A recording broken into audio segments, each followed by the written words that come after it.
super tall. Our hope is to get comments from audience, and I think we have plenty of audience to get comments from.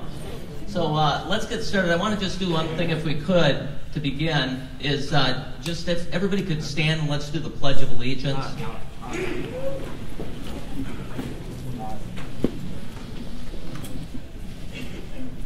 I pledge allegiance to the flag of the United States of America and to the republic for which it stands, one nation, under God, indivisible, with liberty and justice for all. All right. So, everybody, first, before we go any further, I just want to. This is really a great audience. It just shows so much how much people here care about Main Street and the beachside area. And just to get started, why don't you give yourselves a round of applause for that?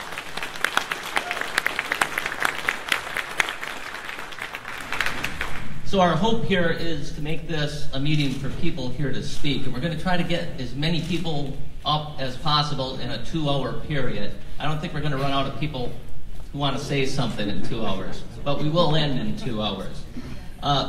Before we get started, just a couple of points. I want to begin by thanking Volusia County and the Ocean Center for allowing us to use this room tonight. Just to be clear, this town hall is completely independent of any government entity, Volusia County, the city, whomever. But our one main goal tonight is to provide the county's Beachside Redevelopment Committee and other committees that I know are involved in beachside development with information from citizens that they can use that might be helpful to them. So for giving us that opportunity, I do thank the county for that. One thing, if you have a cell phone, and most of us do, if you could either put it on silent or buzz, you can take photos if you want, you can take video, you can Facebook Live this, we're Facebook Living it, so feel free to do any of that. But just, if you've got like that ZZ Top thing on your phone, just turn it down, so, you're at that. So we are kind of a low budget operation here, after all we are a newspaper. So we didn't bring snacks for everybody, but there are about 200 bottles of water over there in the corner. And I see one of our award-winning columnists, Mark Lane, is over there. So if anybody wants a bottle of water, just raise your hand and Mark will get it for you. That, by the way, was unrehearsed. Also, if you parked at the parking deck, I think what I've been told is if you just tell them on the way out that you were here at this town hall, they will not charge you for your parking. So I know some people parked at the deck as well as the parking lot over here. So just tell them, and they should validate that for you. Finally, if you need to go, because it is a 2-hour meeting, there are restrooms right out the door. If you take a left and an immediate left, there are 2 restrooms right over here. So if you need to if you can do it as quietly as you can, but that's where the restrooms are. So with that, let's get started. Again, we're going to try to get as many people to be able to speak about Main Street or the beach side as we possibly can. To do that, we only have 2 asks. The first one is simple. Just be civil. That's what I think everybody expects of everybody else. That doesn't mean that you can't be emotional or can't speak strongly about things, but be civil and respectful of other people's opinions. And the second is that for anybody who speaks, we ask that you keep your comments to no more than 2 minutes. Shorter if you can, because that'll allow more people to be able to speak. We have 2 people who are handling the microphones. One is John Gallus, who's our Deputy Managing Editor over Digital. And the other is the fabulous reporter, Dinah Pulver, who covers environment and other issues for us. They're very friendly, but if you go over 2 minutes, they're going to yank that microphone away from you. So, we are Facebook Living this meeting, and we have two staff members doing that or helping on that. I think Lola Gomez, our award-winning photographer, and Dave Werzinger, who's one of our assistant managing editors. And Dave, by the way, is missing his wife's birthday for this. And yeah, so, but he informs me he bought her perfume. Is your wife here? No. I'm not like completely embarrassing you and me. All right. How would my wife find us on Facebook Live? All right. I'll tell you what. If you want to know that, if you could ask one of these folks, they probably could help you. And reporter Eileen Zafiro-Key is going to be taking notes and writing a story about this meeting. That's Eileen in the corner. And I just want to say for Eileen and for Lola and for Dinah and for Mark, actually, I think all of them recently won one or more awards from the Florida Press Club. And in Eileen's case, they were the awards for that series that she wrote, Tarnished Jewel, about the beach side. And so great work, Eileen and everybody else. So we're fortunate to have a panel of 3 people who've agreed to join in the discussion by making some short opening remarks, no more than a minute or 2 themselves, and then weighing in if any specific ideas or thoughts from the audience require a response. So our panelists are Daytona Beach Mayor Derek Henry,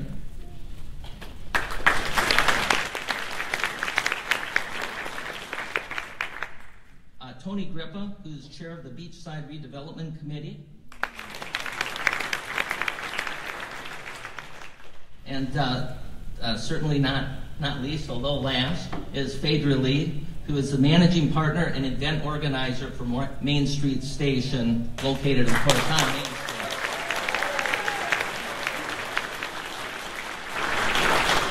All right. So to get started, we're going to have each of the panelists make some remarks, and then we're going to get right to, and the rest of it is just people saying what they think.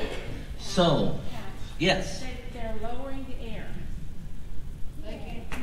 Okay. I don't know what that means, but... Making it cooler. They're lowering the temperature. Oh, okay, they're cooling it off. Okay, good thing. It's probably cooler up here than it is out there. So, to get started, why don't we start with Phaedra? Go ahead.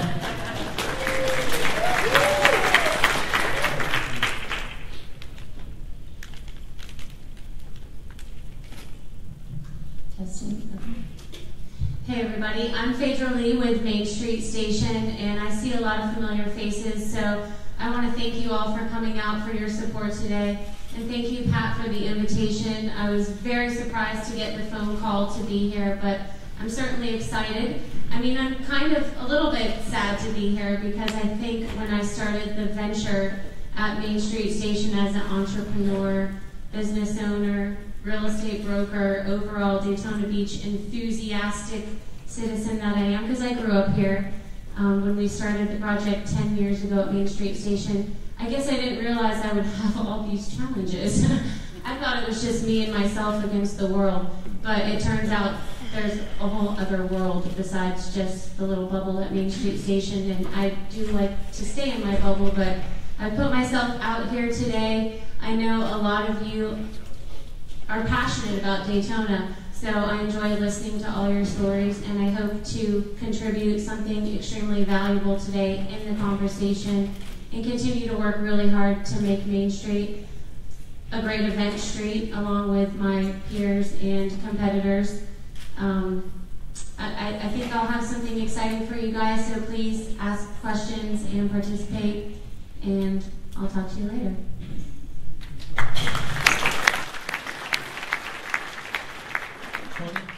Thank you. I'm Tony Grippa. I am gainfully unemployed. I have no vested interest other than I'd like to see something better for Daytona Beachside, and I'd like to see something better for Main Street. If you think about it, we're sitting at the precipice of an opportunity of a lifetime. We have 600 new employees coming in through Brown & Brown's investment, and they're going to be right across the river. The county and the cities may or may not propose a sales tax. How much of that is being dedicated towards Daytona Beach side and Main Street? There's infrastructure improvements that are desperately needed. There's park space, there's neighborhood improvements, there's lighting, there's crime. There are things that we all have to come together and come up with a solution. I think one entity that really deserves a round of applause is the News Journal, because the News Journal shined the light on the issue and they're not letting it go. So I'd like everyone to put our hands together for their work.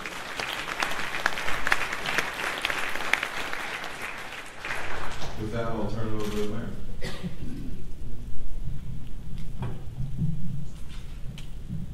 Good evening. For me, I want to thank the Chamber of Commerce. 3 or 4 months ago, they invited me to take a walk of the Main Street area, and I took that walk.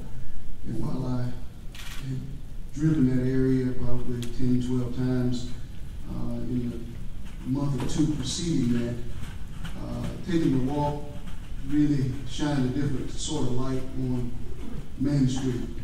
And after taking that walk, I committed myself to having a public and serious discussion with the community, and first with my colleagues on the City Commission, where I asked them to join me in seriously considering what could be done to stimulate, revive Main Street.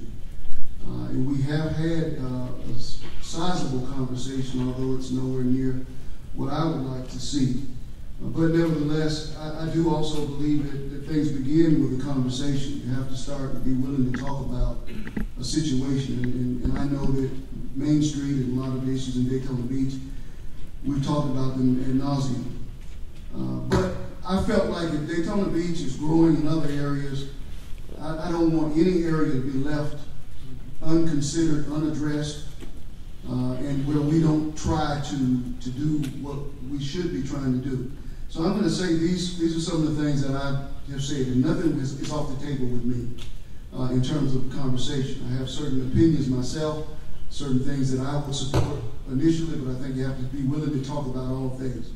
First and foremost, I think that in order for the area to be what we want it to be, we have to concentrate on the neighborhoods. It has to be, and we as a city have to concentrate on how we can increase home ownership, because if it's worthy of living in, then it'll be a place that's worthwhile for people to visit.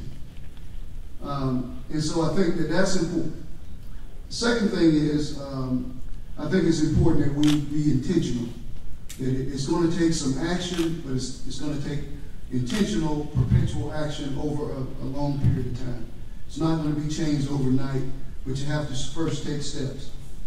The third thing is, I recognize that parking is an issue, but I also feel that while parking is an issue, if it's a place that is really desirable, people will either find a place to park or they will make you find a reason to do what is necessary for parking.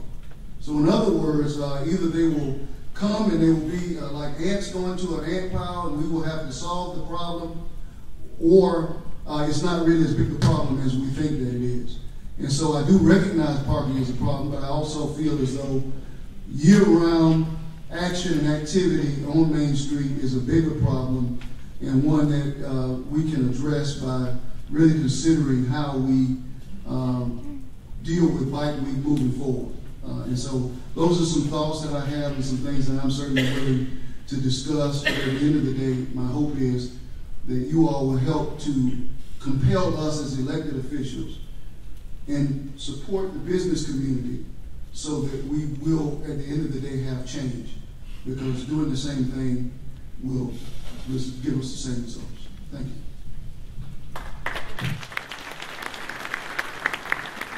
All right. Now, we're going to approach this in a disorganized fashion. And what that means is if you want to get up and say something, just raise your hand. And we have John on this side of the room. And where is Dinah? Dinah's over here. So just raise your hand and they will get to you. And I think we have a hand raised right here. Check. Yep. Please stand. And if you could, say your name and where you live. Marcia Tuggle. I live at 133 South Wild Olive, which is a block and a half off of Main Street, and I own my own home. And contrary to the letter to the editor, my home is not decayed and it's not blighted. And I think most of you that are here probably feel the same way about the homes and businesses that you have, or you would not be here. I want to start by saying that I'm really frustrated that I continue to see Bike Week scapegoated as the #1 issue for why there's problems on Main Street. I absolutely disagree.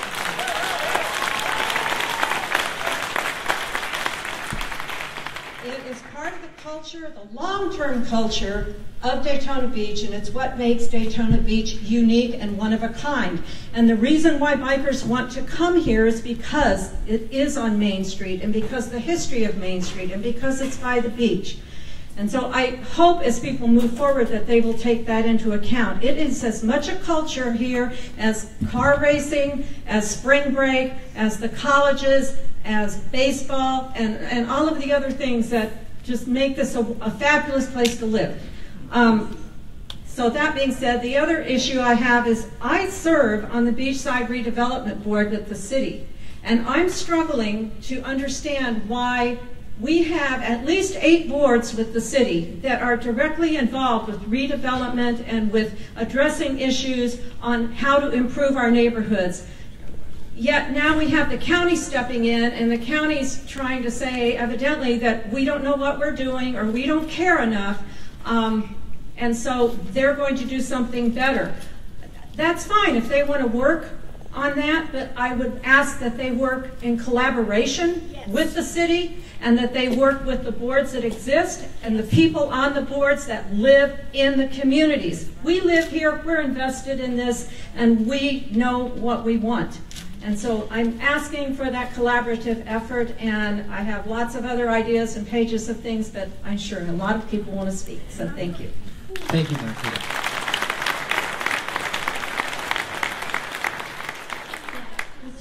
And I just want to make sure that you understand that since the board has formed, we've not received an invitation to the meetings, been introduced to any of the people on the board, and we've been in business for quite some time. So I agree that you've got to involve the business owners, and I don't think any of us have really met the group.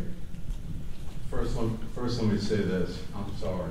I want to make sure that each and every person receives an invitation. Each and every business receives an invitation. We have had very, very constructive meetings. Now, there was something that was inaccurate that was stated. I want to make sure that there is a reason why the county was put forth, is because when there are appropriations that come down from the federal government, they go to the state. The state then, on any infrastructure, it goes through the county, okay? So the county was very, very, so that was the reason it needed to be organized under the county. Number 2 is the county went to great lengths to make sure that there was city representation. In fact, when you say it's not working with the city, the mayor is on it, Mr. Delgado, Commissioner Delgado's on it, Commissioner Kent's on it, Commissioner Partington is briefed, Commissioner Joyce Shanahan's at every meeting. The mayor, I see here, Mr. Jennings of Daytona Beach Shores, is also on the committee. So I think it's our fault that we have not reached out to the other boards, and we'll make sure we do that better. But I wanted to correct that misnomer. What committee? Check. It's called the Beachside Redevelopment Committee. All right. Would you state your name and where you're from? I'm Billy Wheeler, Volusia County Council, and I'm District 2. This is my district. I went in with the pledge that this was going to be a big concern of mine. So as a county representative, I am here for you, and this development committee was a joint venture, and it is absolutely, the county is here and we're ready to hear what's coming up. We're totally open to, we want to hear have the citizens' input. This is extremely important. We want to hear the business input. We want the talking to transmit something of value so we can get off the talking and start working. I'm here for you, and we are absolutely committed to making a change in this area. So I thank you, and keep up the good work, and I'm here listening and taking notes.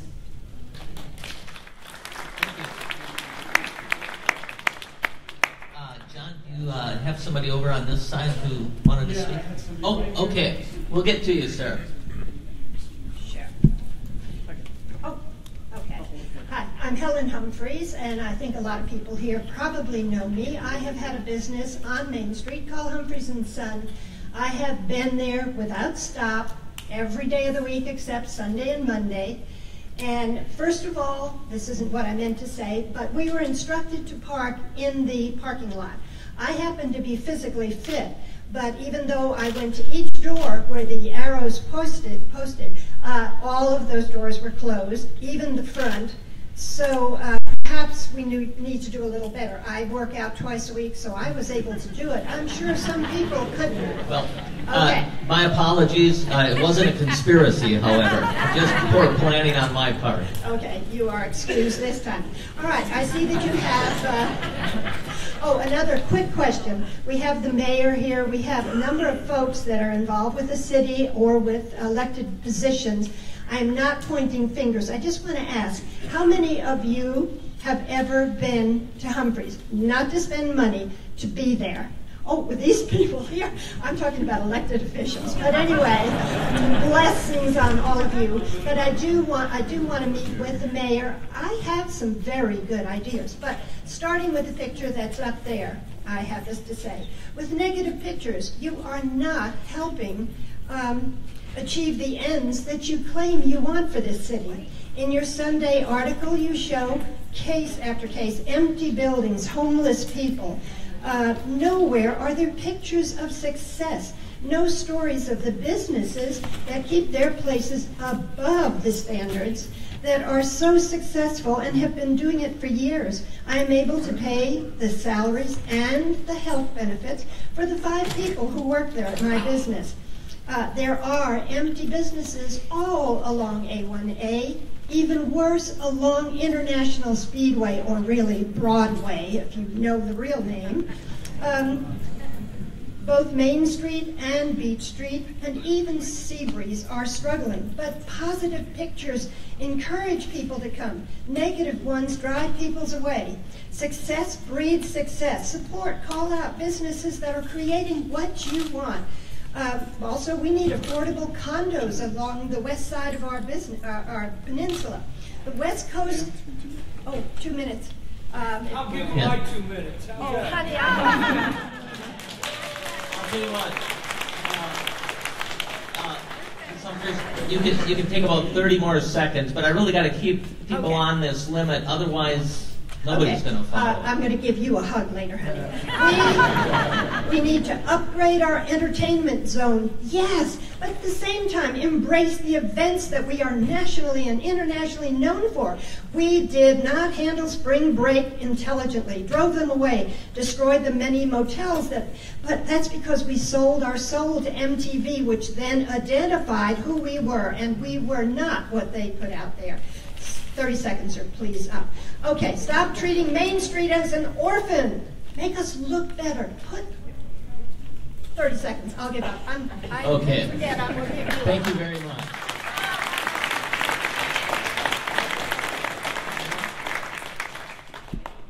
Helen, thank you very much for sharing that. I know sometimes we have our challenges with each other, but what you just said was amazing, and that was kind of my challenge to be here today, is that a lot of struggles came from reading the news journal and the negativity that was published in the paper and how they represented Main Street, even to the extent that oftentimes you'll see things in there that say 10 things to do this weekend, but there's nothing listed from Main Street.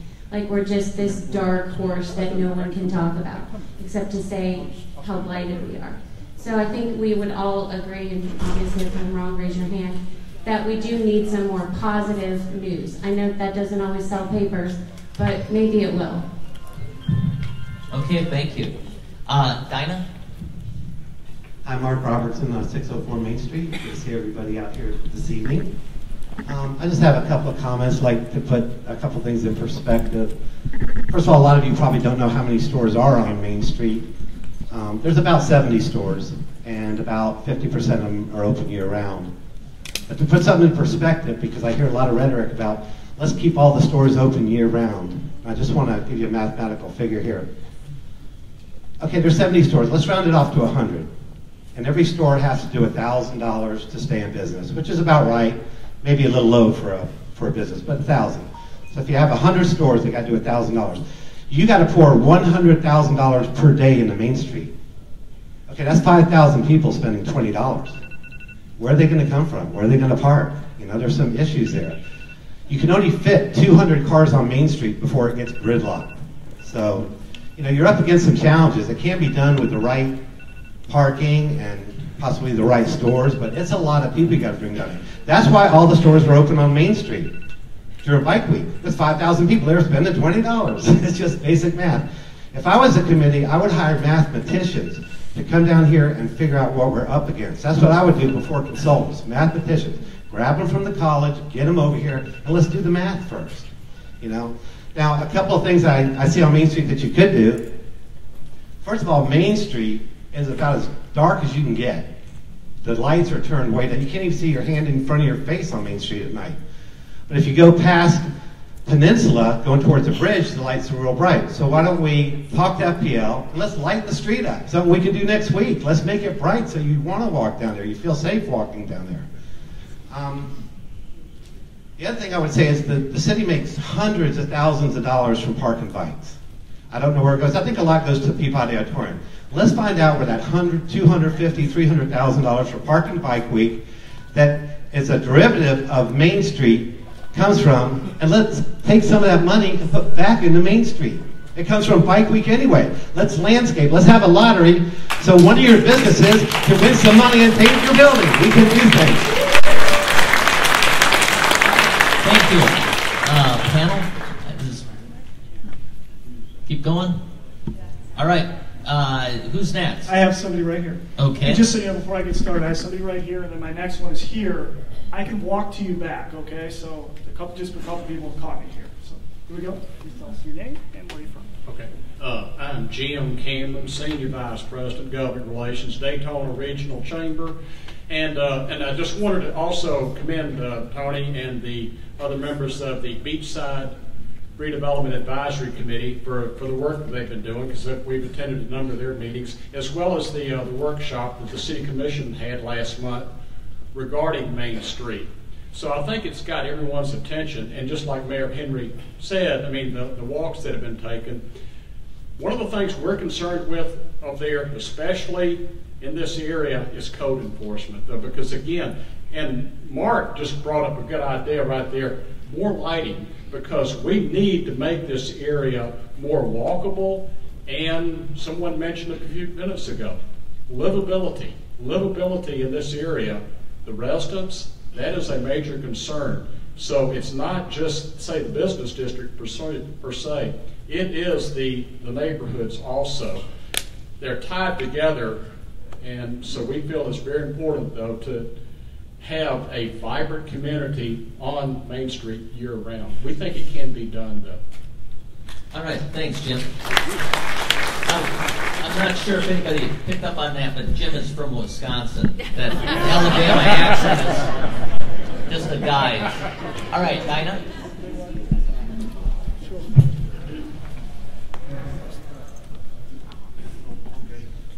Hi, I had too many words and not enough time, so I'm going to forgive the thank yous to the panel. My name's Rick Cantor. This is Leah Murphy. And earlier this year, we looked into buying a business on Main Street. And after looking over the books, it's no surprise to anybody that 2 months out of the year it makes money, 10 months out of the year it's pretty much in the red. That being said, we are moving forward and signing a lease on some property on East Main Street for November 1st. Hope to sign another lease January 1st on an adjacent property. And we look forward to doing business on Main Street and hoping to push the ball forward. And without the bike event, Main Street really doesn't exist. We need that kind of vibrant community, and same with the race weeks. And we need to push the ball forward with more of that kind of stuff. I do applaud the city for doing the New Year's Eve, the Rum Fest, but other towns, we're not Key West, so we're not going to have a Fantasy Fest. We're never going to be Naples with a Fifth Avenue. So I don't understand where people think $500 hotel rooms are coming from. We have to embrace what we have, which is, well, driving on the beach, which is Main Street and all that has to offer, or that can offer. In Miami, they have the bed races. So maybe we should do something with Main Street other than, just the bike events. But embrace all things, whether the Shriners need their parade to come up Main Street, whether the race weeks, the Corvette Club has a thing on Main Street, like Jeep Beach does. That's phenomenal. The truck event was mishandled because I don't think anybody expected what was coming. But that's not to say that with a little more planning, we can make something like that. So the street festivals bring people to the city, and if we can, or to the street. And I'm hoping to work with my landlord and get him to maybe help me out with painting the place and the facade, and putting up new awnings, and putting, instead of white paper in the vacant windows like they do over at Marina Grand, city scenes, so it doesn't look like it's vacant. It looks like there's something in the windows. And I don't really understand some of the shop owners that still have plywood up on their windows. The hurricane was 3 weeks ago, I get it. But if you care about what you have in your business, you'll put that effort forward. Thank you. One more thing. What kind of business? And the neighborhood to the south of Main Street, that needs Mrs. O'Leary's cow. I'm sorry. Yeah, sure. All right.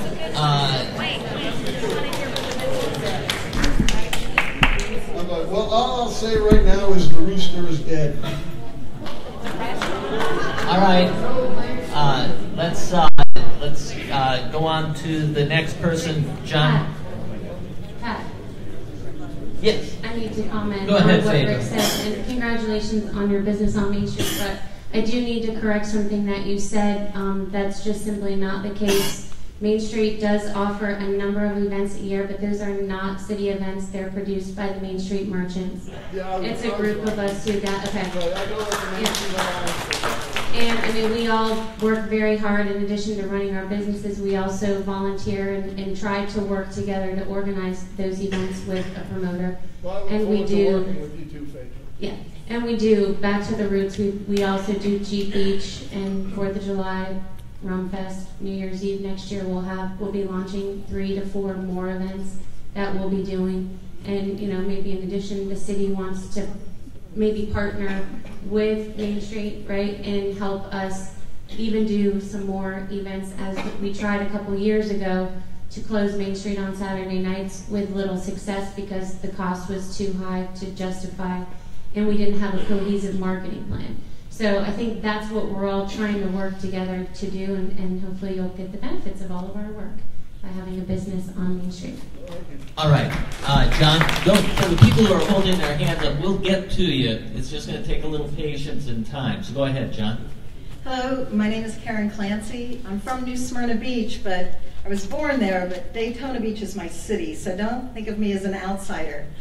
At the end of May, when Greg Allman died, a native son of Daytona, there was no other obvious choice to have a tribute to him and a memorial to him than Daytona. He played the Martinique and the Wreck and all these places. So I put on 2 shows at the Bank and Blues, and both of them were sold out in 3 weeks. I put it out. It was nothing but Facebook. We had a great article in the News Journal that Austin wrote. I mean, it was a fantastic event. 2 nights, 350 people, and it was hospitality beyond belief. Teresa Dunn opened her doors, John DeGuigo. I mean, it was just huge help, a total positive experience, to the point that the band, JMO, an original member of the Allman Brothers, is coming back on November 1st to do the same thing at the Bank and Blues. So as far as I'm concerned, it's all positive, and I'm connected in the music world, and I'm happy to serve on any committee. I have a reputation for getting things done, and as I say, Daytona Beach is my city. It's not Orlando, it's Daytona. And so I'm happy to help. I'll put my name in a hat if you all need help. But meanwhile, November 1st, JMO at the Bank and Blues with Junior Mac, and I'm Karen Clancy, and I'm happy to talk to anybody afterwards and put my name in, whatever. I want a ticket. Okay. All right, thank you. So thank you for having us. Thanks. All right, Dinah.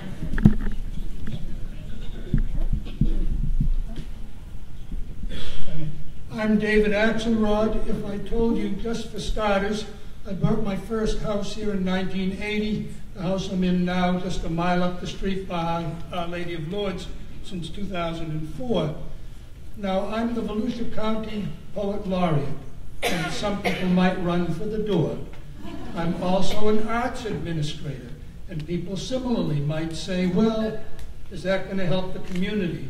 I can tell you studies have been made that for every dollar spent on the arts, $7 or $9 is generated by other businesses, restaurants, not to mention people dress up, clothing, merchants.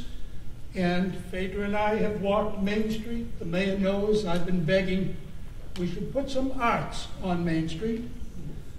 An art center works all the days of the year.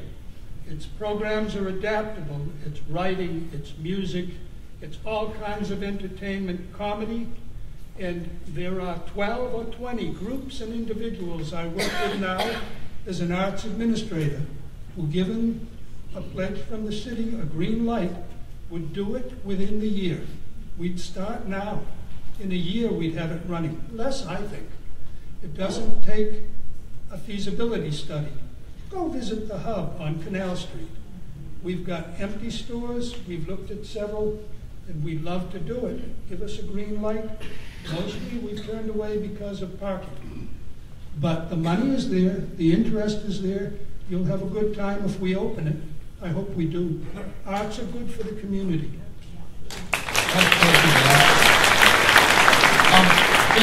Just to, I wonder, I don't know, Mayor, do you have any comment on the notion of creating sort of an arts district or an arts community along Main Street?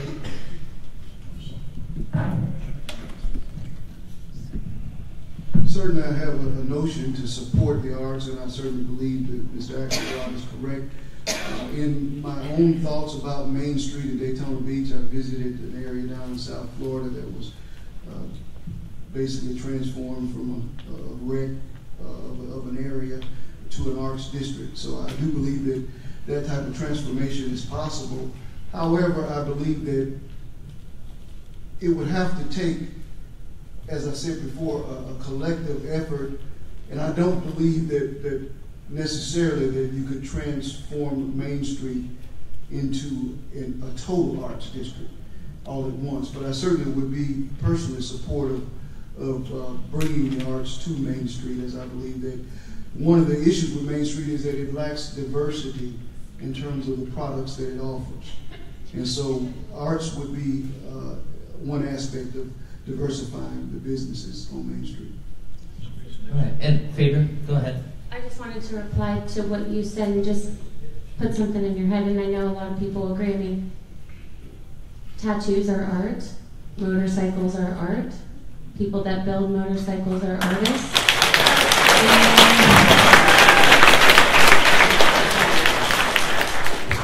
All right, thanks. John?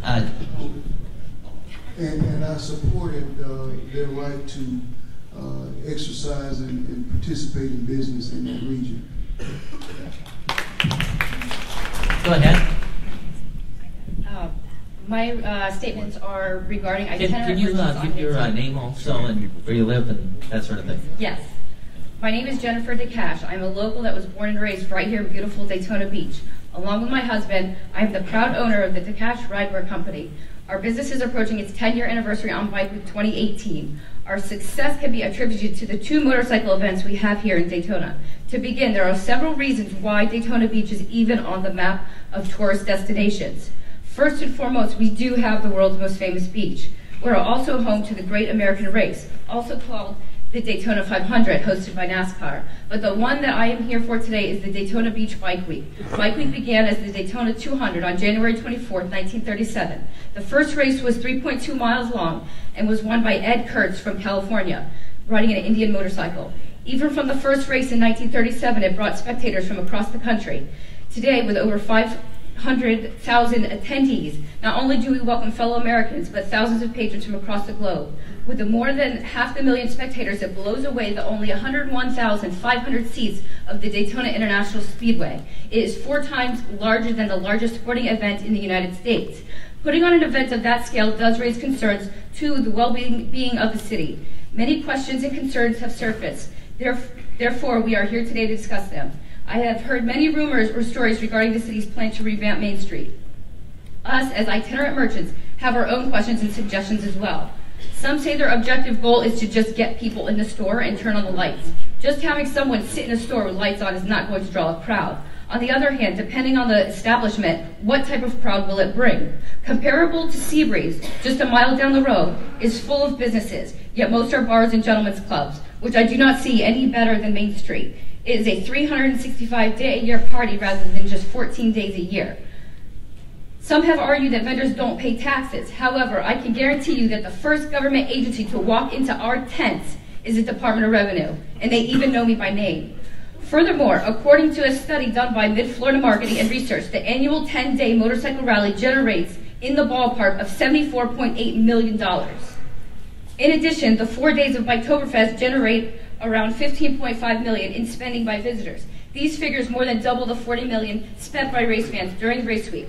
So to say that Main Street merchants don't pay taxes is just not a true fact. Another complaint is that itinerant merchants don't pay business license fees. Just today, I paid the city licensing an office visit and inquired into their licensing fees for an annual retail business. I found that the amount of a business license fee is based on the amount of the value of your startup merchandise. The smallest bracket fee is $30, while the highest bracket being $140. The $30 bracket is for someone starting up with under $1,000 in goods, and the $140 bracket is for those with over $40,000 in goods. So, in the largest case scenario, the max fee would be $140.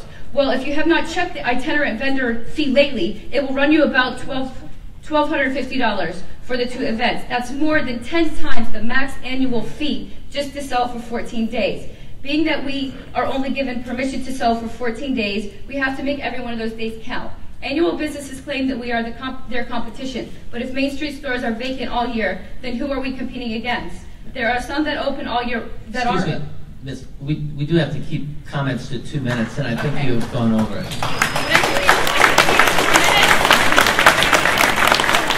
Thank you.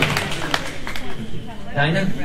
I have a lot of points. The city wants to get rid of vendors on Main Street. They think that we are a trashy spectacle. That is my most concern here, is there is somebody quoted that we are a trashy spectacle. Okay, but we're trying to keep it to 2 minutes for each person. I appreciate that point. Right here, so, I mean. Okay. I actually have a comment. Okay. I mean, I think there's something for the record that we should say, and I think Bike Week is a convention. So what's the difference between a convention on Main Street and a convention at the Ocean Center? All right. Thank you. Dinah, go ahead. Oh, everybody's looking at me. Hi, I'm Taylor.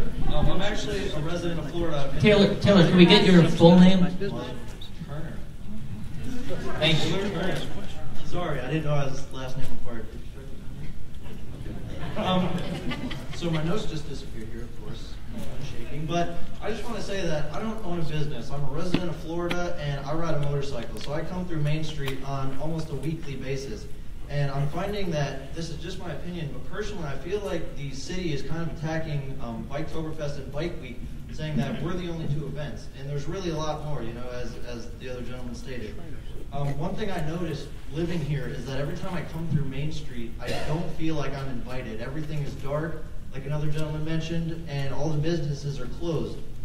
Another issue that I see is that all the businesses are the same. It's bars and shops that sell leathers that say Biketoberfest and Bike Week. There's 10 or 12 of them. I mean, we all see it. We all live here. One thing I was thinking is I do like the idea of bringing in more art and kind of bringing more curb appeal, because that would make me, a resident of Florida in Daytona Beach, feel more welcome to come down Main Street and spend my money, which is pretty much, I believe, the ultimate goal here. I mean, I don't really have much more to say than that, other than one idea that I had was that we could try and bring in more NASCAR fans. I don't know if that's a thing we do already, but, you know, I don't really know how to solve the problem. I just know that there is one and it needs to be fixed. And I just want to say that I do, being a resident and not a business owner, feel very pushed away when I come to Main Street when there isn't an event going on. Thank you. John, go ahead. My name is Dean Pepe, and I'm General Counsel for Bruce Rossmeyer's Daytona Harley-Davidson and Destination Daytona. We have a business on Main Street, Daytona Harley-Davidson ARO. And what I'd like to say is these issues can be solved by city leadership along with the efforts of the property owners. It's a joint effort that has to occur. I don't think anybody in their right mind would say that the bike events should go away. They've pumped millions into our community that goes through the hotels, restaurants, bar shops, trickles down to our citizens who spend it in our other businesses. It's got to stay. It's here. I like the comment in the paper where the person said it's in our bones.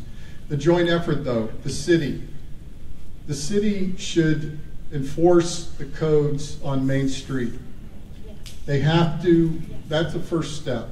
The city has to do everything it can to make Main Street as clean, as lit up, and as safe as possible. Can we?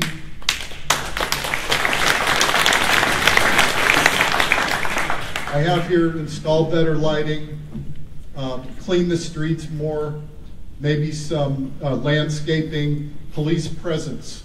All important to stop the homelessness, the vagrants, and to make it an appealing place for somebody to walk down. It's got to be lit up, and there has to be lighting from the parking areas to Main Street. The city spent millions on improvement. We haven't seen much of it on Main Street, to my knowledge. Enforce the master plan. Make sure that businesses aren't just pretending that they're open in order to do itinerant vending. Maybe tweak the master plan to have more businesses have the incentive to have a full-time business there. Homelessness. Property owners have to get involved in that. We had an issue. You have to fill out the forms. You have to put up the signs. You have to call the police. The police are fantastic in Daytona Beach. They'll come out and take care of the problem. We did it, and it solved our issue. The other part of this is property owners. Property owners have to step up. You have to make your business look good. You have to invest in what it looks like. You have to improve it. You have to clean up out front of your business every day. If we don't do anything and we wait for the city to impose things upon us, it's probably not going to be what we want. We can do better by ourselves, and we need to. Conversation was something the mayor said. See, there's businesses that aren't open. There's storefronts on Main Street. And we need to have conversations with those property owners. What are their challenges to being open full time? Is there incentive money that maybe we can do it? The answer isn't stopping Bike Week on Main Street. We need it. We need it on Main Street. There's good businesses that are operating on Main Street that need that business as well. Thank you. Thank you.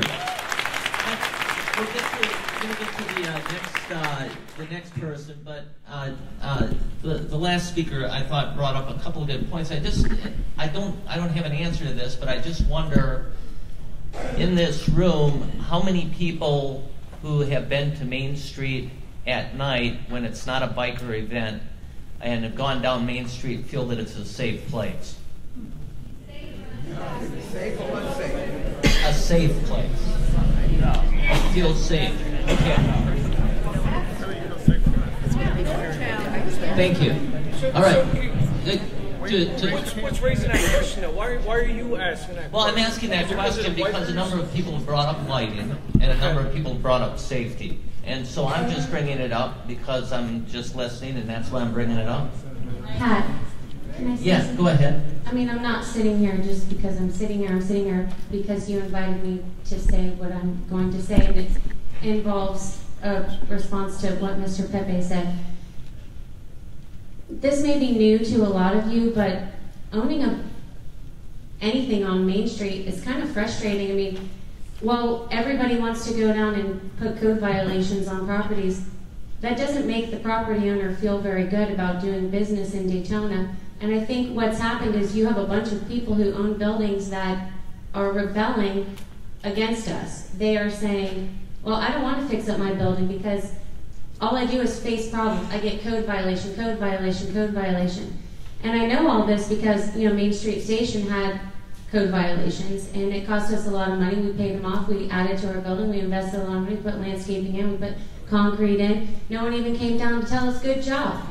You know, you have to make people that own property and run businesses feel special. Yes. If they don't feel special, they're not going to put any money into your town. So I don't know what we're going to have to do that. I mean, that's up to you guys, but you got to go down there and you got to tell them thank you for owning this building, and we want you. I mean, sending them a code violation, they're going to say F you and never put another dime into their building again, and that's what you're dealing with. Thank you. I don't know if we can put that last sentence in the family newspaper, but thank you. Dinah? All right, guys. A lot of you guys know me, especially all the bikers here. My name's Doug Maker, owner of Triple D Motorcycles. Medically retired U.S. Army. Got out 6 years ago. Came to Daytona Beach because it's Daytona Beach. You know, if you're in the Army and you have a motorcycle, you know Daytona Beach. A lot of you guys here always know what Daytona Beach is based on. Like we talked about NASCAR, Bike Week. We have all these great events.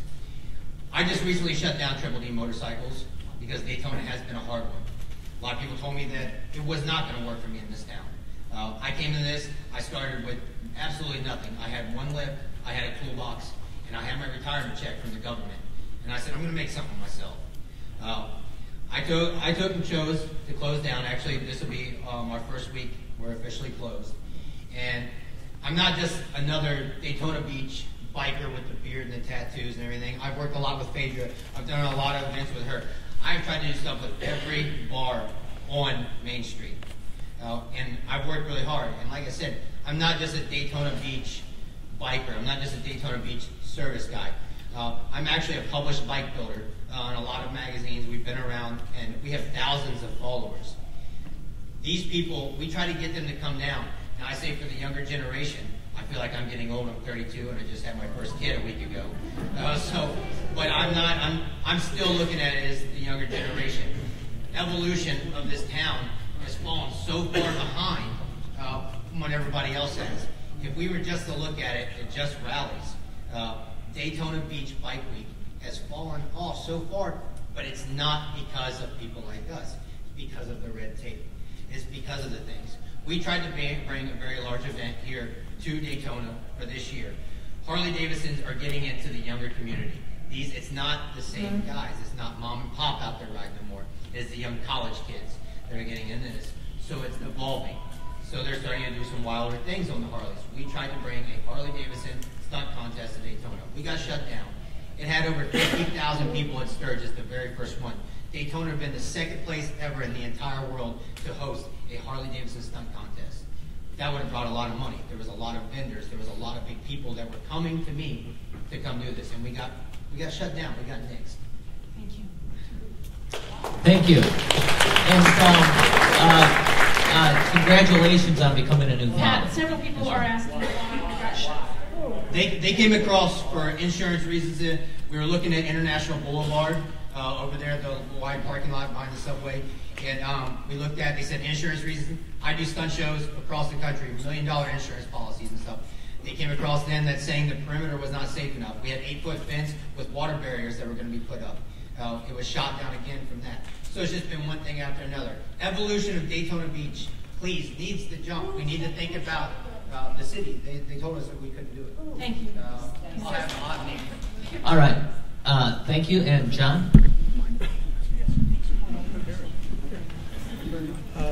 My name's Terry Keeley. I own a business with my wife in another part of the city of Daytona Beach.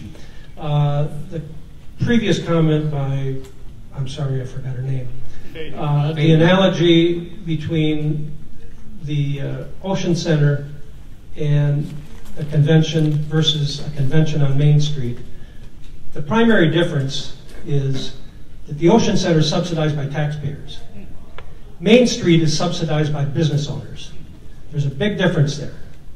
I just wanted to make that comment. There's a big difference. Think about that, please. Thank you. Dinah? Forget to state your name. My name is Richard Kane. I presently live in Port Orange, but I've been in Daytona over 60 years. I'm pleasantly surprised to hear the positive comments tonight, like from Mrs. Humphrey and others, because I've heard so much negativity, and I came tonight and I said, I need to put some spin on this, some positive. Like the number of businesses, all we hear about is empty stores and closed businesses. You've got probably more than half of the stores rented, as Mark pointed out. You've got Brook Cleaners, been there more than 50 years. Across the street, you've got Stevens Tire. You've got Boot Hill and of course, Station. You've got Humphreys. You've got Beach Photo. And Zeno's, as famous as Daytona. So all those are positive spins, and I think there's much too much negativity being attributed to Main Street. And Main Street is a very important economic element.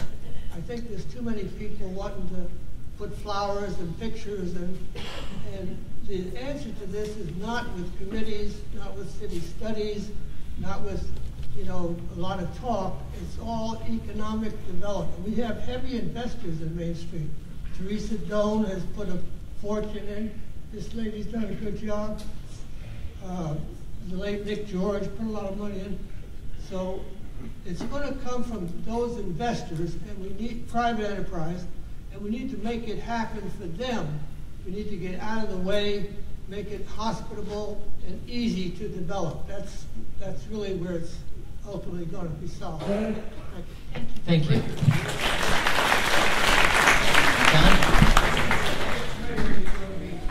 Hi, I'm Jennifer Fino Ellis. I live at 216 First Avenue in Daytona, and I'm currently trying to open Victory Tattoo on Main Street. A lot about art and culture has come up. Main Street has a culture of its own, but it does need a little bit more in arts and building on that culture that it already has. You don't have to get rid of anything, you just have to build it up higher. And the merchants on Main Street do an amazing job. I was surprised to see how hard they work. I thought the city did all the events on Main Street. I was shocked to find out that it's not. It's all the merchants. And me and my husband came from Atlanta. My family lives in the Bywater, New Orleans. I've seen completely blighted, dilapidated areas of town grow because art and culture, music, color, sound was embraced. And I think one of the hardest things with Main Street is it's hard to survive there already, but I'm really inspired by it. I'm inspired by all the people who are passionate about what they do. They feel very strongly about reviving the street, and they want to do good things. And I think if the city takes the time to work with the business owners, there's nothing that Main Street can't do. Thank you. If I could ask one question, what is the status of your effort to open a tattoo establishment? We have our first commissions reading tomorrow, and we get our up or down vote on October 18th, right before Biketoberfest. So we'll either know whether we're going bing for up right before Biketoberfest or we're going to be open. So okay. We're almost there. We're very close. Thank and you. The city, everyone on the planning boards, redevelopment boards, everyone has been so helpful. All the merchants, all the residents have been so supportive. And I really appreciate that because we've had so much support from the community, and we want to work as hard as we can to meet their expectations and give back. So. Thank you. I don't know if the panel wants to say anything. You know, I was going to, first I want to thank the gentleman over there for your service to our country. He had to leave. He left. He hasn't been born. Thank you. And, you know, that means a lot, and he's putting his retirement into it. I think the discussion has been very, very good, and it's good for me to be able to hear as a committee member on the Beachside Redevelopment Committee. I'd be curious to hear, is there a ability to utilize this building, the Ocean Center, and the folks that are here, and the conventions that are coming? How do you get those folks to Main Street? How do you get them to Main Street when we don't have an event? And how do we get them? And how do we get them to spend money on Main Street? And then the final thing I would throw out is, when you look out this window on the way to Main Street, I see a lot of parking lot, a lot of surface parking lot that's off the tax rolls. And so, is that an opportunity to develop something that will support Main Street? So I will leave it at that. Thank you. Go ahead, Danny. Hi, I'm Charles Jordan McGuire Jr. I'm a property owner a few blocks from Main Street. My wife and I have a small condo we're retired in, and this may be a little off subject, but I'm talking about just there is a lot of blight around there. Right now this is a small section, but the condos are being preyed on by a lack of ordinance. One lady talked about affordable condos. I could retitle this, How to Become a Daytona Beachside Slumlord Without Ever Buying a Single Piece of Property. All you need is a first, a last security deposit. You don't have to live there. Just tell everyone, all the 8 or 10 people living in the 700 square foot condo you rented, they're all family. You know, if the owner complains of the condo, then spiffing the money because you're making $2,000, $5,000 a month. Fill one up, rent another, and so on. And I talked to city planners that were, I work at a parking lot, actually, and I talked to a lot of city planners in for a convention right before the hurricane, and they have one answer to help clean things up. Now, this is mostly about condos, because we can't do it.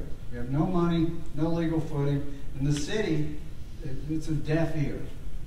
The city can start by passing an ordinance stating that single-family housing units, condo, apartment, or freestanding, have a maximum of 2 permanent occupants, individuals per bedroom. It's simple, it's unbiased, it's fair, and it's just become a big problem. And if the city would just enforce the current ordinances on now, I walk my dog all through these streets. And Main Street at night, well, I'm not scared of it, but I wouldn't want my wife to walk down there. You know, that's just the way it is. And that's a start. 2 per bedroom. Thank you. You know, that's a question. We held a similar town hall. I won't take a lot of time, but we did this back in April as well. And one of the significant issues that people at that town hall brought up over and over again was a lack of code enforcement. Yes. Is that, I guess, just a show of hands, is that still, that 5 months later, is it just as significant an issue? Do you feel like... Even more so after the hurricanes. Okay. I'm not trying to deviate or drive us into another discussion, but just wondered about that. Sir, just real quick, there's been a lot of issues brought up with feeling safe on Main Street. Do we have the criminal statistics for Main Street and the hours between, you know, sundown and time that the bars closed? I think that would be interesting to know. That comparison between Main Street and Seabreeze. Sure. I mean, that's you may not feel safe on Main Street, but if you go to Seabreeze, I almost guarantee that the crime that takes place on Seabreeze far rivals what takes place on Main Street. Although the difference is, if you look at what's going on, Seabreeze looks a lot cleaner and Main Street doesn't. So there is a perception of danger where it may not exist. Good points. And raise your hand so Dinah can get you with the microphone. I'm going to go to this side to John. Steve Barnes, Daytona Beach, Florida, longtime resident. I don't have to remind you that we have a rich heritage of motorcycles and cars here in Daytona. And as such, we should embrace it and design a program like Old Town Kissimmee and have a car show on Main Street every weekend. The beach The Jeep weekend was a fine example of a great weekend. And once you get feet on the ground, the businesses will follow. Thank you. Thank you. Before we get to the next question, I wonder, Phaedra and I had a kind of a short conversation about why Jeep Week works, the Jeep weekend, and why the truck weekend didn't. I wonder, Phaedra, if you just like to... Well, Jeep Beach actually is the Mid-Florida Jeep Club organizes Jeep Beach, and they host it at the Speedway. About 6 years ago, I was at the Dodge dealership talking to Randy Dye, and I said, hey, if you ever want to do a big party, I can host 500 people. He said, no, thank you. But his marketing girl was listening, and the next day she called and said, I want to do a party for 500 people, and I couldn't believe it. I was so excited. So we did the first Poison Spider Jeep. It's not really a Jeep Beach. It's sponsored by one of their suppliers that makes parts for Jeeps. We did the party, and everybody had such a great time and loved Main Street so much that they did the party again next year. Well, over the course of time, the Mid-Florida Jeep Club said, well, none of our events are being attended because everybody's over on Main Street. So they approached Al Smith, and so they now do a Thursday night party with Al Smith and the Main Street Merchants Association. And then Saturday night, we do another event that's sponsored by one of the biggest suppliers of Jeep parts in the world, actually. So as a consequence of that, knowing and getting to know some people, I had put the word out there about doing a truck party. But I think the problem with the truck participants is that they are a lot younger and they're not interested in doing organized parties. The thing about Main Street is when we do parties, they're very organized. You know, we have the police department there, we pull all the permits, traffic control sets everything up, and we put on a professional event. The truck participants at this point weren't quite ready for that. They're a much younger demographics than the bikers and the Jeep Beach attendees, and so they wanted to just run wild around our town. That's what I told Pat. So, you know, and now as a consequence of the city saying we're not allowing the trucks, now I think that's going to get them going, and now they really want to come to Daytona because they're not allowed. So I am trying to push some people to somewhat have an organized plan to deal with them because they will be back next year.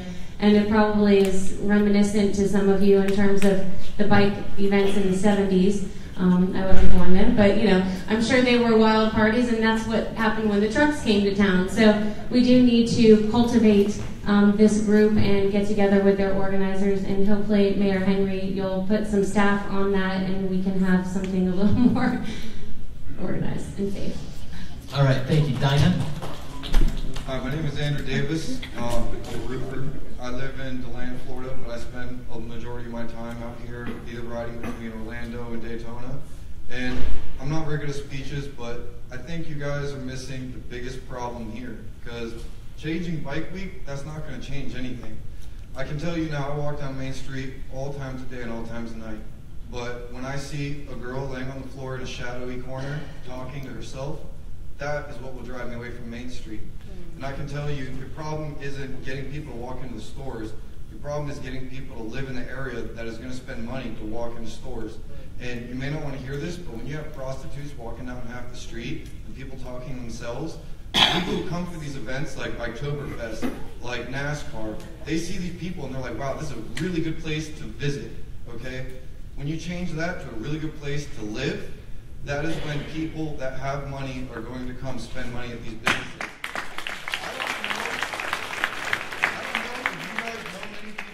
Do hard drugs or are into prostitution type people, they don't have money to go spend at the bars. That is why Main Street is dead. Because if all of your city was surrounded by people who just went to work, made their money, did their thing, I tell you what, after a hard day of work at roofing, one thing I want to do is ride with these gentlemen here safely and make it home to my family. Thank you. Go ahead, John. Dave Leva. I'm a new resident here of Daytona Beach, and I work in the field of economic development and corporate site location, but I do absolutely no work here in Florida. I come here really to relax. I'm originally from New Orleans, and we have a very unique way of measuring the economic impact of Mardi Gras. That is that we weigh the tonnage of trash. And while we have progressed a bit more since then, there's also another factor that the city uses, and it's Super Bowls. and that is that the economic impact of Super Bowl 50 was roughly about $250 million. Now, if you believe the Chamber's numbers, which I do, the economic impact of Oktoberfest and Bike Week is roughly about half a billion. So that's the equivalent of 2 Super Bowls, and each of these major NFL cities spend millions trying to lure just one. This is happening annually. Now, I don't own or ride a bike, and I don't have tattoos, so I'm not here to point that out. But rather, along with the beach, NASCAR, the attractions to Orlando, in my mind, there's something that's more fundamental that's occurring here, something that would require some serious technical analysis.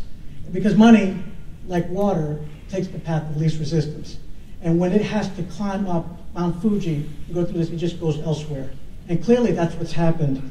And for that private investment to come in and capitalize on the tax dollars that have been spent, to me, it sings of something else that's occurring. Now, since 2000, I'm more familiar with the Panhandle, but since 2000, the population of the county has grown some 17%, and I believe the state's 29%. And yet within the city limits, we've seen a population growth of less than 1%. And so I say that there is something else that is occurring, and I think it's going to take more than a bit of pressure washing or something else, something more fundamental to get to the heart of the issue. Thank you. The different numbers is in relation to population growth in the city, as simply as untrue. We've grown in the last, since the census 2010, from 61,000 to about 66, 67,000. So that's not true. That's in percentage, right? That's why I said 1%. Yeah, but that's better than 1%. No. All right. Thank you. Yes, sir. Hi, my name is Mike Dennis. I live here on the beach side. One of the things that keeps coming up or often is parking in this area. Yeah. And if you look around, there's a big empty parking lot over there. There's a parking deck over there. There's well, soon to not be a parking lot over there, but then the city controls another parking lot.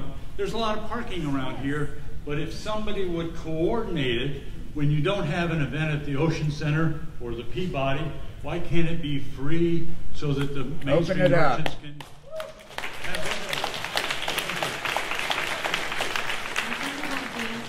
because as a consequence of doing events at Main Street Station, I've called Volusia County to open up the lot. I've offered to buy them out so they don't have to staff it. And I've tried, and most of the time they hang up the phone, don't answer the phone, don't know who's in control, and say that they can't find anybody to work the booth. So you're exactly correct about that parking lot, and it's going on his list. Because if that lot was open, we wouldn't have parking problems. We have plenty of parking, we just don't have organization. Good point. Go ahead, John. My name is Vern Weatherholtz. I live at 3 Granville Circle, Zone 1 here on Beachside. You know, one of the issues, I'm also on the Code Enforcement Board. One of the things that a lot of people are talking about, there's a lot of different aspects to the code enforcement. It's just not only your concrete in your business, it's the safety aspect of the city. The mayor and Jim are right about code enforcement. Around in the area, I've been involved in 2 large projects in Central Florida. Orange Avenue down in the city of Orlando, the downtown was decaying. What the city done is they went in and developed Orange Avenue, new streets and everything. Main Street here is in good shape. It just needs a different approach. It could be something's changing the structural integrity of the buildings there. But it is up to the owners to have the code enforcement up to date into city standards. You know, you can make it like New Orleans Mardi Gras, something with terraces over the sidewalk. Change the zoning. If it's not zoned multi-use, you could have apartments over top of the stores. You could have full-time, part-time, whatever it's zoned. But the area surrounding Main Street is one of the issues that people don't come here and don't invest. I've walked the areas, and there's so many of the residences and some of the businesses that aren't up to code standards. If you work on the surrounding areas, and I think the city is, I know some portions around the areas, they're doing the upkeep of the homes and everything, but it needs to be a joint effort with the city and more stress on code enforcement, I believe. But, you know, Bike Week, I stand here and I do own a bike. And Bike Week does look like me. A lot of the bikers are older. That's right. You know, a lot of the people that ride, it's just not, you know, I don't have a beard anymore. Or tattoos. You know, my wife, we like to cruise. I have a Harley. And so I think that, you know, I'm hearing a lot of issues here. And I think that the city, with incorporation with the county, I think they can handle it. And I know that it can be, and make it viable for Bike Week or any event.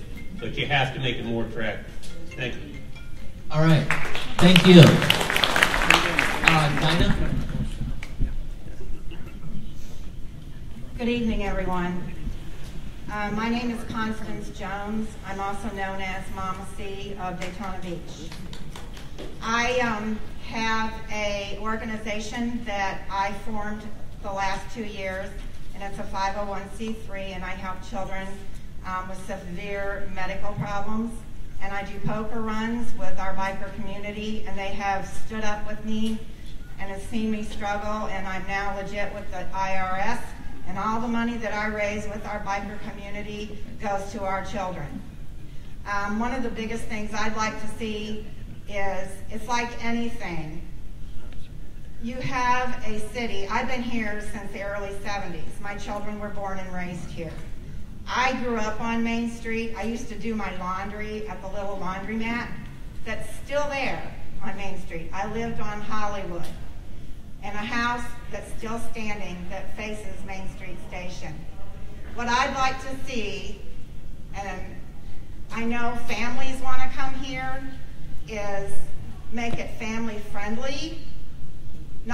I see children here during Bike Week too, and there's things for the children to do.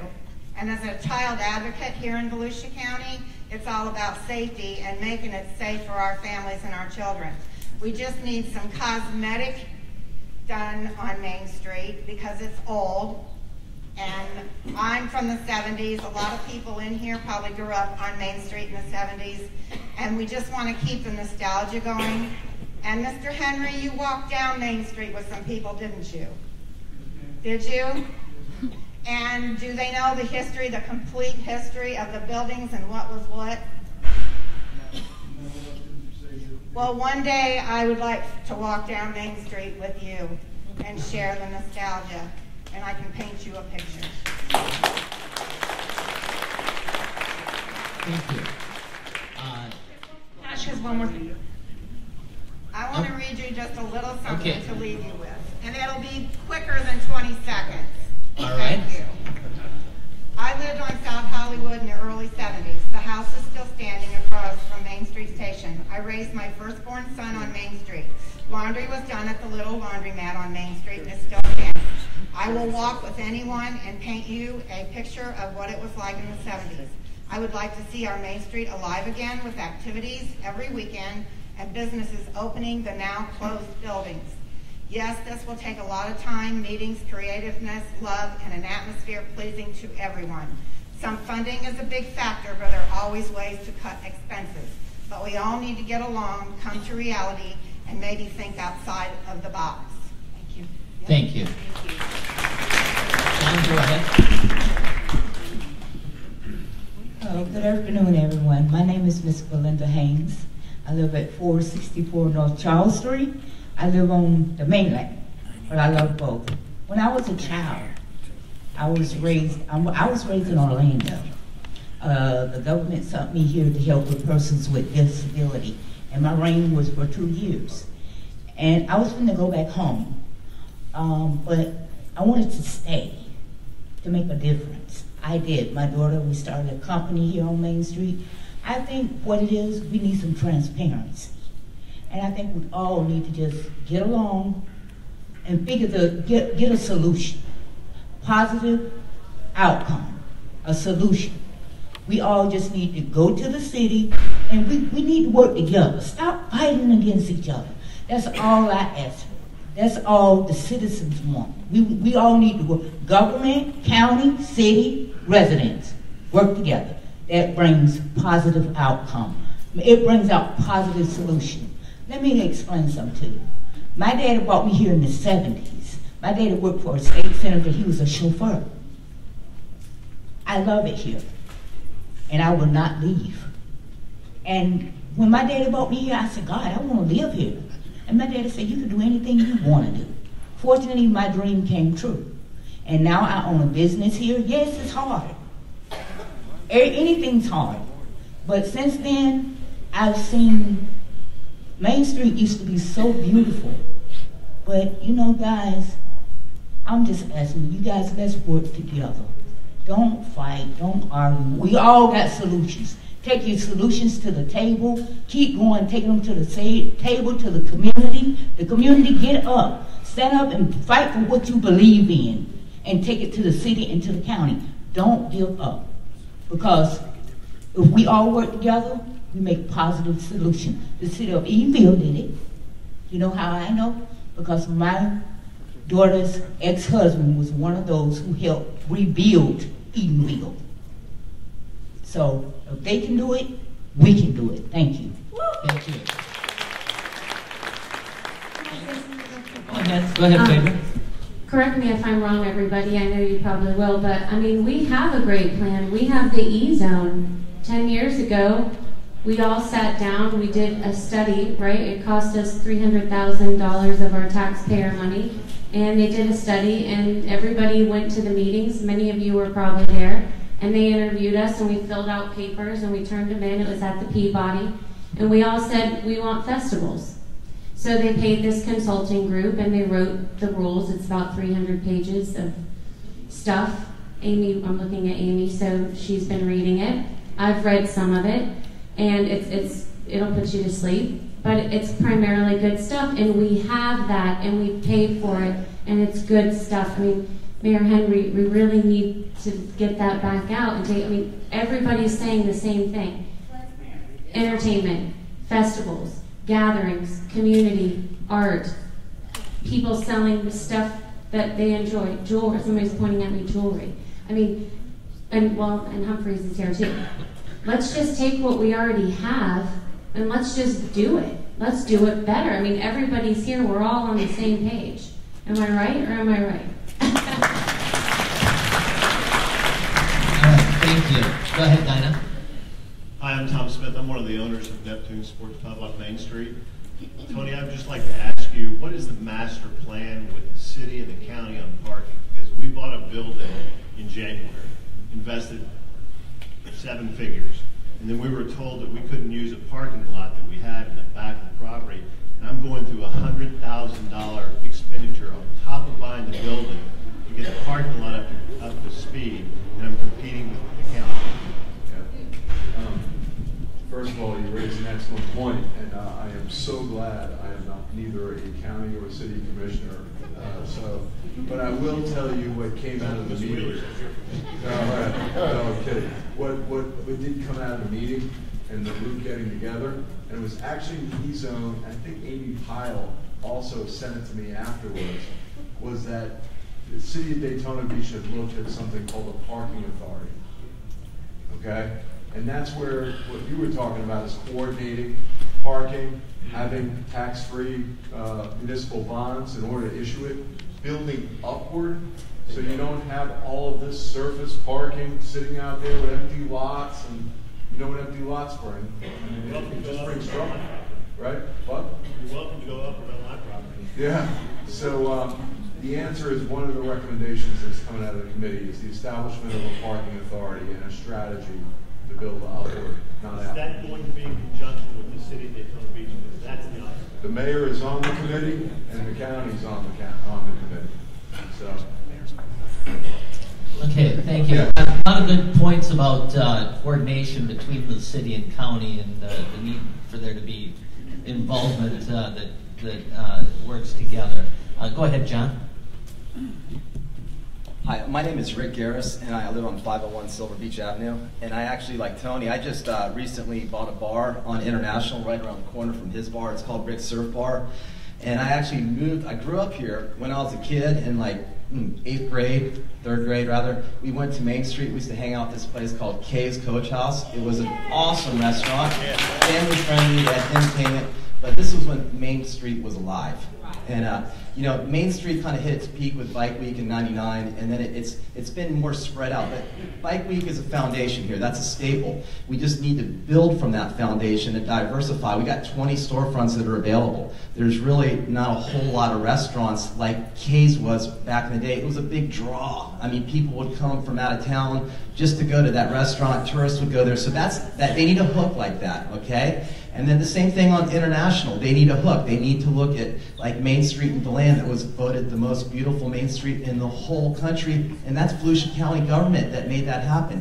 That model needs to be set on International more than Main Street, in my opinion.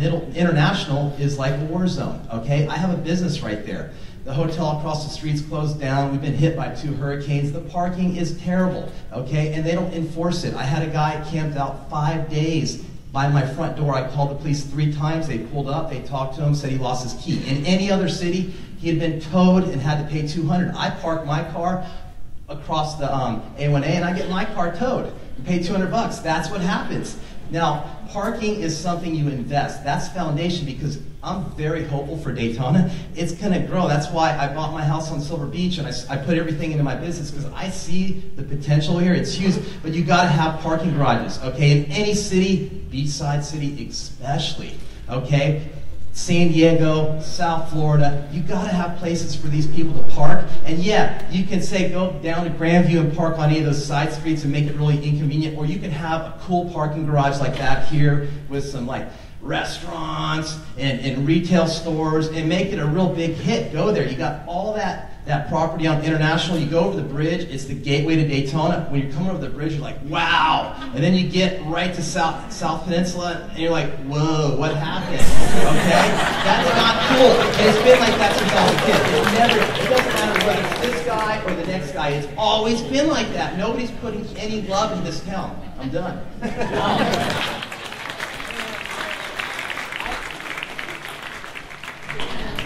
I think I've found the city's new economic development city right here. You can have an extra minute if you need it.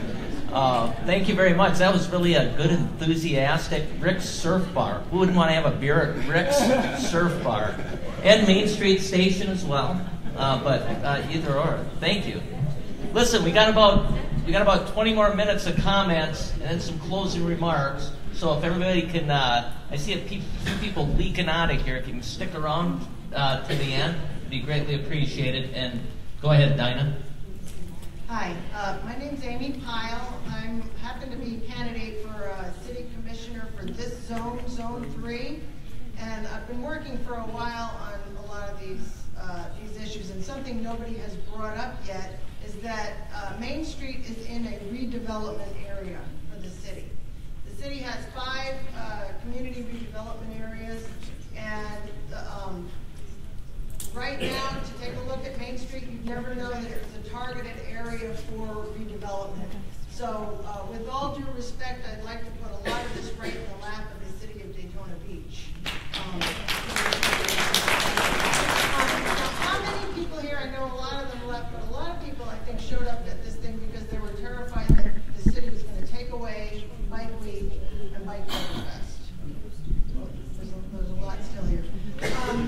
There's really no reason to do that. It's kind of, in my mind, it's small-minded to put all the blame on the events, the festival events, and to think that removing those events is going to solve our problems is not the way it's going to work.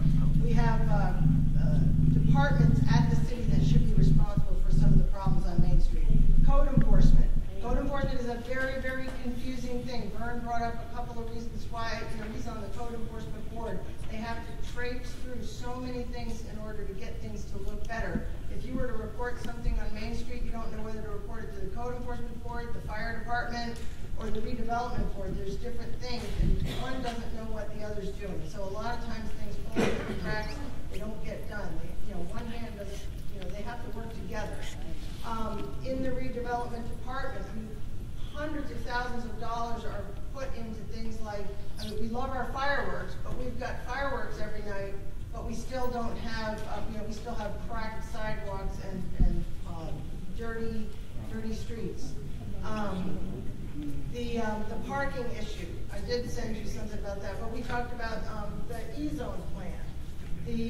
There was a study done decades ago that said we needed a parking authority. Now the redevelopment committee is talking about it again, a centralized parking authority. They want to put one, they talked about putting a parking garage in my neighborhood, in the middle of a residential neighborhood, when there's this property sitting right here that wouldn't be blocking anybody really. They need a parking garage here. There's all kind of common sense things that somebody needs to pull it all together. The redevelopment department in the city of Daytona Beach needs some creative people. They need some younger people, I think. Somebody a little more, maybe a little more trendy, somebody artsy, somebody that wants to make something new happen here, and it can happen. Thank you. Thank you. Amy, I wanted to say a couple things. Well, part of it is just developing trust with investors. I mean, investors have to trust that when they put their money into Daytona Beach, they're going to get a return. And it has to be a fairly hefty return if you want a good investor. But the other thing is that the permit for Biketoberfest is connected to the redevelopment area. And for those of you that don't know this, it's definitely something you should look up. And I mean, I know you know that, but if the area is not blighted, the city cannot issue the permit. This is a big, big issue that needs to be looked at. And also part of the problem is the code enforcement is actually the police department. While studies have been shown all throughout the country that this system does not work, you can look in Jacksonville. The code enforcement department needs to be the code enforcement, not the police. And it does cause a lot of confusion. Can you comment on that? Well, they've been separated. So it's not the same. Yeah. Okay. And code enforcement, we have discussed code enforcement, a great deal. But we've had a lot more attention placed on code enforcement in the last year and a half, and they seem to be doing a much better job. We added new personnel. We got an attorney on staff who was not on staff, but who's a part of the commission, who seems to have a sound grasp of what can be done, and who has helped to push the staff towards better enforcement. And so I think Commissioner Delgado would certainly be commended for that, and his work as well as the rest of the residents. Thank you. John? About the bars. We aren't just bars, we're world famous destinations. Okay, thank you. Listen, we're gonna, John's right there. He's right next to you. You can stop hopping and go ahead and speak.